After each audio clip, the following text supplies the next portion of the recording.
Sejak 2008, Politeknik Aceh hadir sebagai pusat pendidikan vokasi.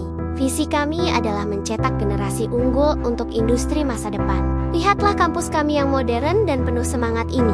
Pendiriannya adalah hasil kolaborasi berbagai pihak, pemerintah Aceh, Chevron, BER, dan USAID bersatu membangun kampus ini.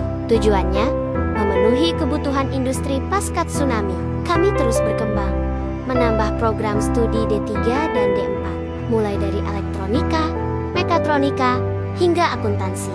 Kami bangga dengan akreditasi baik sekali dari BAN PT.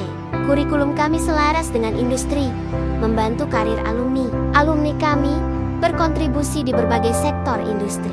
Kampus kami hijau, ramah lingkungan, dan menawarkan beasiswa. Kami berkomitmen pada inovasi dan kualitas pendidikan. Politeknik Aceh mencetak generasi unggul untuk industri masa depan. Kunjungi kami dan jadilah bagian dari masa depan cerah.